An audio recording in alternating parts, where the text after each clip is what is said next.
I always forget how explosive that entrance is. It catches me off guard. I love that one. That I'm always dancing on the countdown. Yeah, Hello, intro music hello, is solid everybody. for sure. Yeah. Well, welcome to another edition of Threat Thursday Live. As you can see, I am Trey as per usual, but I am on the road today, so this should be interesting. Yeah, be a lot of fun. So, what are we talking about today? So, if you were following the socials and saw the crazy headline we had saying we were going to take over a whole business with PowerShell, that is not quite where we're at. Instead, what we're actually talking about is hijacking a user's PowerShell profile to set up persistence and to do some pretty funky stuff with C2. Let's tell a little Yeah. bit about that C2 there, Tyler. I Yeah, know for you've sure. been having a So, lot of fun with this one over the last few days. yes, I have. So before we get into the demo part, essentially what we do in this thread is we stand up a C2 bot via Telegram, the the messaging app, and then utilize that C2 that Telegram bot to send commands to the endpoint, and then have the responses set back to it. So it's been a lot of fun playing with it the last couple of days. I installed the Telegram app on my phone, so I've been like just sending arbitrary commands like from the couch and all around. It's almost like a hacker man movie, like a spy movie. It's been a lot of fun. It does feel very TV hackerish Yes. playing with it from something other than like the normal C2 channels. Yes. It's really interesting how we go about this with the setup. Um, I've always I've known of PowerShell profiles, like understood what they're there for, what you use them for. I mean, but we work in the field and we do this pretty consistently where we set aliases or we make changes to the way our profile works in PowerShell or Bash or pick your interpreter, right?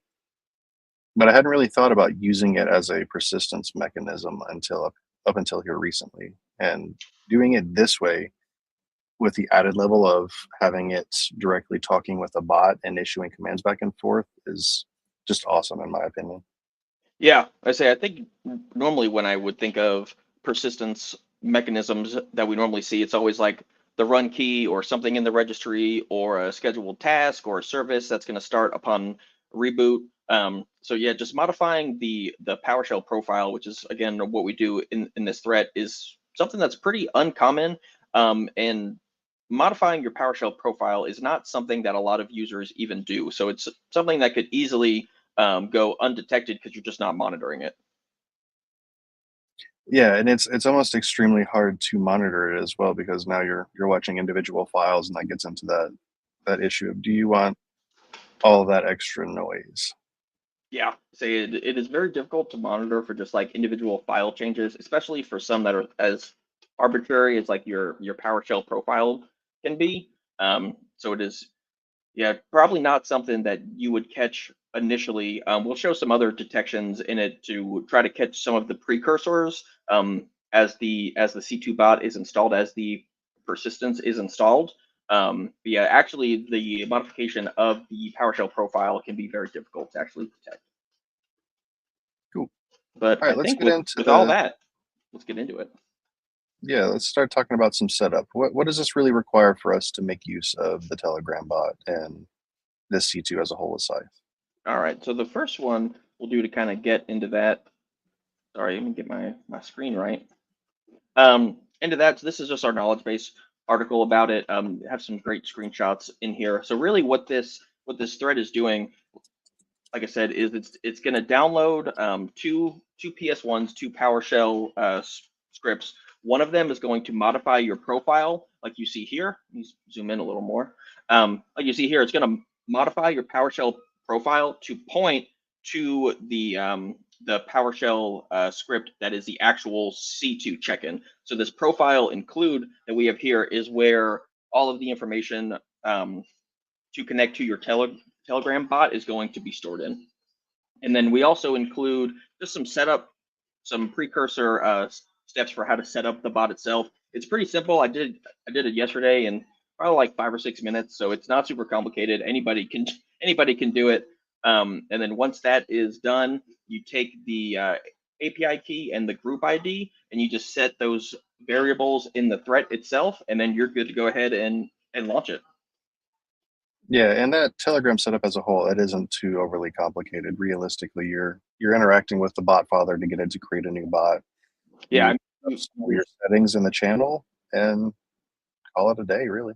yeah, you set up the connection over here just by talking to it a few clicks, and then you create that channel. Like you said here, we have Trey is added into it as well, so you could actually add as many members as you would like, I guess, into there, so anyone is able to send these commands to the endpoint from anywhere. Like I said, I've been doing it from my phone the last day or so. Like as soon as I think of a command I want to test to make sure it would work or kind of test the limitations that we have, I'll just throw it in there, wait about 30 seconds for that check-in time, and then get a response. And so far, it seems like it's been pretty robust watching all of the stuff go through. It's able to do a ton of the normal recon you would expect. It's able to utilize tools and other things on the victim host. It's Yeah, able for sure. to archive files, do a bunch of different stuff. Yeah, the only thing that I've seen be a bit of a limitation is just depending on the output, like the length of the output. So I did like a task list, and it just had a hard time with that. I think just because it's so much output in there. But for some of the other commands, like you said, I was able to archive files. I was going to work on some exfil utilizing curl here in a little bit. Creating new users, things like that. So you could really do pretty much anything you could do from a normal shell just through Telegram. But with all that, let's go ahead and kick one of these off. So I have it staged over here for this TT Posh profile. So I'm just going to launch that over here on the top right. Give it a second for it to check in, and then we'll kind of watch as the threat goes through. Here we go. So we'll give You this, know, it should take, we're doing yes, it sir. this way for the sake of simplicity, but you can deliver these in any normal fashion you would when you're utilizing Scythe or performing a purple engagement. There's no real Mm-hmm. restriction on how you have to start it. The Yeah. only kind of requirement on that victim host is at some point after you have the profile modified, you have to kick off a PowerShell session. Yes.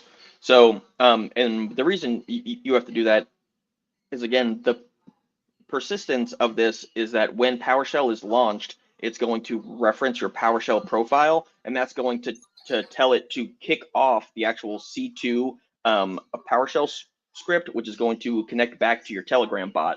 Um, so in the campaign, we have it built in where at the end of all the installation steps and the persistence steps, at the end of that, it's going to launch PowerShell, which we'll see pop up over here in the top right. But in real life, I mean, anytime you turn your computer on, like if you watch it through the startup process, you should see PowerShell windows popping up. Users are opening PowerShell sometimes. I mean, it's not uncommon for PowerShell to open, so you really don't even have to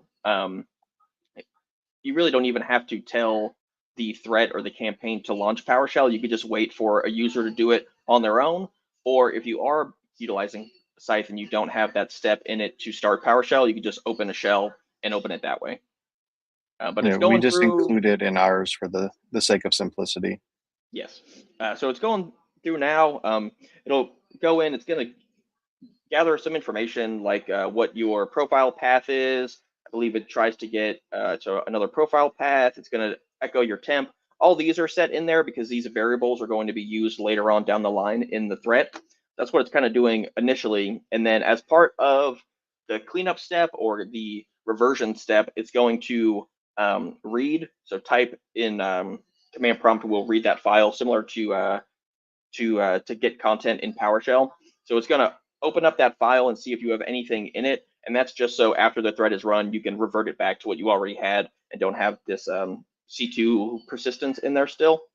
And then go in, it's going to download those two PS1s I was talking about. So the profile include is the script that has that is going to actually connect back over C2 to the Telegram bot, and then the set profile persistence is what modifies your profile, your PowerShell profile itself.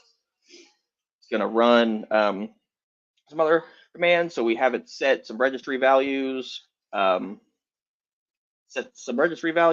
of the spelling key. So this here and this token here are our Telegram values that we have set. So that is our API key. That is our group ID and the interval. And you can see that I had some some steps, some commands I wanted to run already pre-staged. So as soon as it checks in, it will run all of those previous commands in there. So just like that, we have some C2 comms via Telegram that we're able to access from anywhere.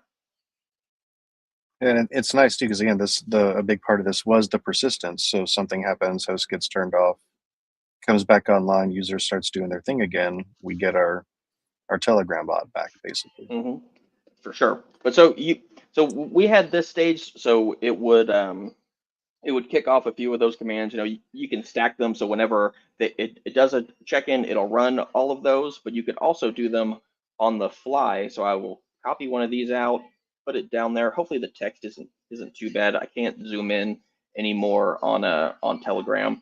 But in here it has the ID, which is the unique identifier of this machine itself. So when it does its initial check-in, scroll up here at the top, its initial check-in, it'll give you that UID as well as some other host information like the IP address, operating system, name, username, and where it thinks you are. I am not in Columbus, even though I love that place. But it'll give you some of that cursory information as soon as it checks in. But so if you want to go ahead and send commands, or if you have multiple endpoints checking in, you're utilizing this C2 or this group over multiple different endpoints or multiple campaigns. It provides you with that unique identifier. So you set that there. #, CMD, and then in here is where you will actually put the command that you want to run. So we could do PowerShell, taxi, did get tag local user before. Maybe we do, what do you think? I'm drawing a blanket. I like it. Just do a Any quick commands IP right now? config. IP config, and then we're going to give it just a unique ID at the end, and that really is just so you can keep track of what command you expect the output from. So again, if you have multiple machines or you have multiple commands stacked, you want to just have that unique ID down there at the end so you can tell what it is in response to. So we have our check-in window set for 30 seconds or a check-in interval set to 30 seconds. So we'll give it a little bit and we should get, just like that, we get our output back from this command. You see that the ID is 23, and we get our IP config information back to us. Yeah, it's really cool with how this works. It's not a crazy complex setup, but there's a lot of expandability with this threat as well, as you could in reality use it as two different lines of C2, having Scythe do specific actions or say rolling up and exfilling any data you potentially collect with the Scythe bot. Because you don't have to have it write to the output. You could write to text files, do however you Mm-hmm. need it to be, and then on a steady, I guess you can call it a steady time frame or heartbeat, have that data exfilled through a different channel.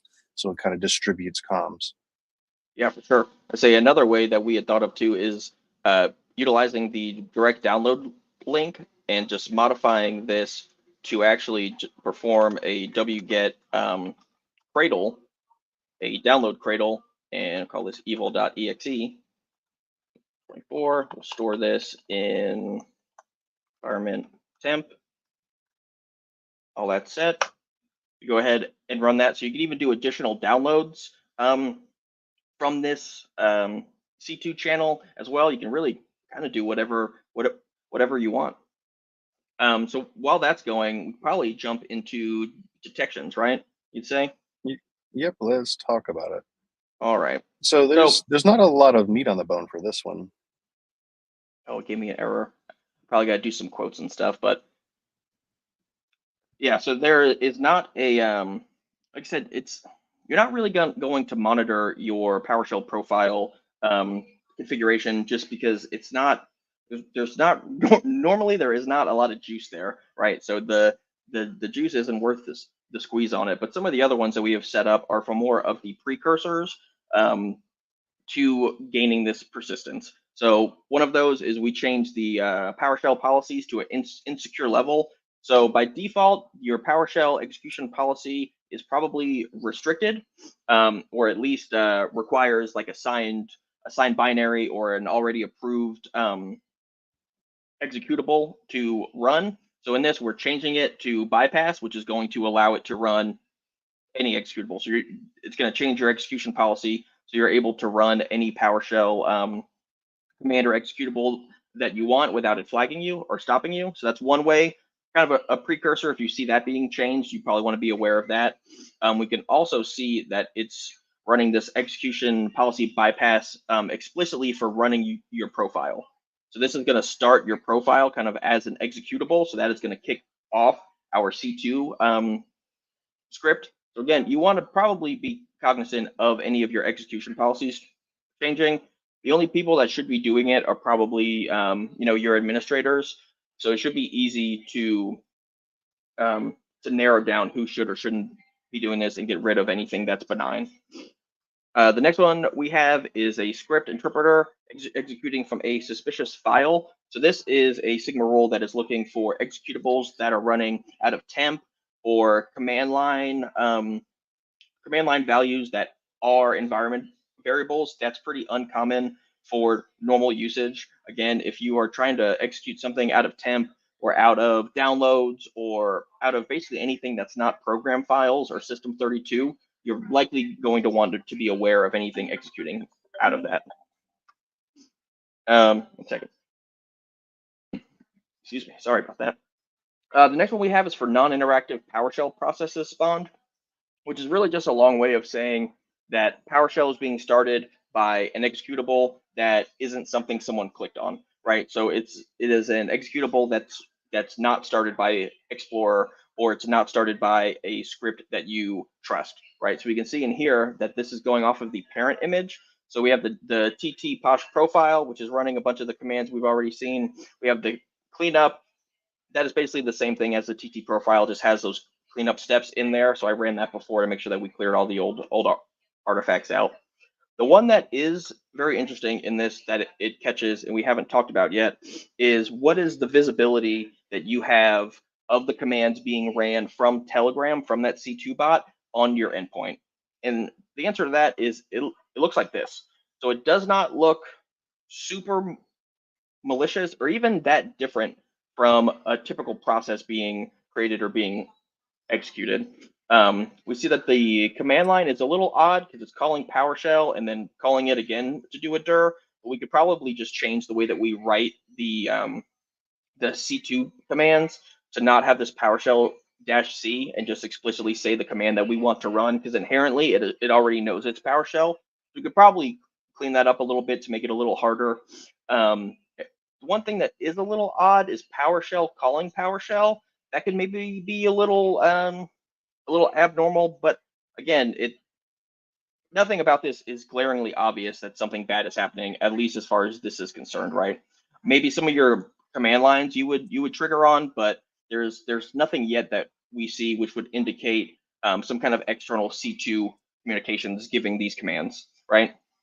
Yeah, and that kind of comes back to the issue we were talking about a little earlier today, where we're starting to notice and see more and more that people are like setting thresholds that have to Mm, be met for how they're looking at all of these very common things, where they still want alerts, but they don't want to be alerted when there's, say, 3 or 5 instances of given thing in a certain time window.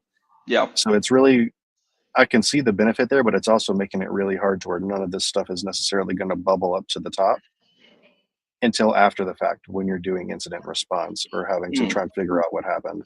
But on a day to day, most people, at least from what we've been seeing recently, would never even get any kind of alerts on this stuff. Yeah, for sure. Yeah, the great thing about thresholds is they provide a much cleaner way to kind of view your alerts and have some higher fidelity on your detections. But on the negative side, they can be subverted just by adding a 20-second delay in between all of these, right? Or you add in a 1 day delay depending on what your dwell time is. They can be easily subverted just with something as simple as a sleep command, right? So then moving on, we have just registry values that are set via command prompt or PowerShell. I think that this one is really good just by looking at the parent image. You're seeing this parent image running out of an odd directory. This one is just running out of this campaigns directory we have under the user profile. But if you see, again, an executable that's running out of temp or public or program data or anything that's not program files or system32, you are probably going to want to check that out. Or if you do have some that you know are good and that execute out of those directories frequently, just add that into an exclusion in your rule to not have it included. But we can see here, plain as day, all of the registry modifications that we have set. And then moving on to the last one of the C2 check-in. So this, other than your response or investigative process taking you to the PowerShell profile to see what it's doing. So like maybe this right here would give you a hint to look at that PowerShell profile and see what it's executing. Other than that, there's really no other way to tell that there is some external comms coming in. So you have to check out what the profile is, or you see that PowerShell is reaching out to telegram.org and ipinfo.io. So that could be a pretty good indicator to have. Maybe just monitoring for any network connections that are started by PowerShell or command prompt would give you some info into that. But yeah, it was more difficult to detect this external C2 command and control than I thought it would be. I thought that the logs would would be a little more pointed into what it was doing. So yeah, I was definitely a little surprised by that. Yeah, definitely I was too, and it's really interesting that the net flow there's a little bit of net flow there, but it's not a ton, and it's really kind of a needle in a haystack when you think about how much Mhm. net flow a typical organization would have every day. Yeah, for sure. I mean, this is just our lab machines that we only run, only run bad stuff on. We only deploy these campaigns or malware to them. So there's not a lot of other noise that you have to sift through on it. But I think even just having it only monitor, having a detection that monitors for network connections via PowerShell or command prompt, I think is a good benefit to have. And then I had this other Splunk search up, so just kind of to dig into a little more of how the execution of those C2 commands look. I said, here's one, or not that one. Scroll down a little bit to to here to running IP IP IP config. We have it echoing the administrator group. Who am I? Get local user. Um, but these don't look super this doesn't look super suspicious like if you're just going through and looking at it. If you don't have rules or detections already set up to kind of monitor some of these just discovery tactics, if you're just scrolling through seeing what new processes are created, it is not as glaring as seeing like the TT, where is it up here at the top, seeing this TT profile.exe being launched, or seeing it being the parent executable. Like those are obvious. Those are can be kind of quick wins, but seeing just PowerShell launching PowerShell doing a command I think could easily be missed if you are not looking for it. Yeah, and it's one of those things too where like if you're in an organization where you do have a lot of administrators or devs and they like using homegrown tools, it is very easy to overlook that kind of stuff because we've heard that before. Like, oh, that just looks like Bob doing his thing. He does some weird stuff every day with Hmm. Wimic or with X and Y, and it all adds to it. Like in the clear when it's in a vacuum like our lab environment, it's super easy to see and pull it all out. But if you were to throw this in with a large finance org or a large, say, like a development company or someone that works with cyber, like an MSSP, it's really not going to look like anything abnormal. So Yeah. it's really cool to see. And all this one's been a fun threat to put out there. Yeah, it has been a lot of fun. Definitely recommend checking it out. We have a lot of our new threats have some kind of external C2 in some form or another, whether it's the JCRAT or this Telegram bot. So would recommend checking it out. It can really give you a whole different perspective from a detection standpoint of what your visibility is and how you're logging how you're logging different PowerShell activities. Yeah, speaking of the JCRAT one, that one is really interesting in and of itself. If you guys haven't checked out the knowledge base lately, if you're a customer, there's one for Linux and one for Windows now as well. The Windows one is initially built to mimic what WinDealer was doing. So if that's kind of been on your radar or something you want to look at, I'd suggest checking out the knowledge base article.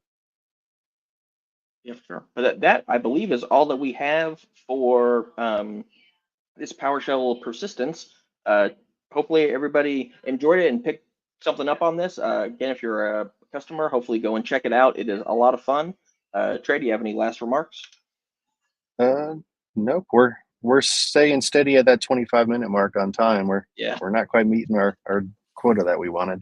yeah, The last that's thing all I would right. throw out there is if you guys are interested in some more training and free training at that, we are putting on a workshop again here this month on the 23rd, right? 23rd. And this one's going to be fun, and it's Tyler's bread and butter. We're going to do some hunting in the seam. So if you want to get some hands-on experience and playing with Splunk and Sysmon and a bunch of other cool defensive tooling, go check out scythe.io/events and sign up. Yeah, for sure. Say hopefully see everybody at the workshops and in future Threat Thursdays. Thank you for hopping on and see you soon. Till next time.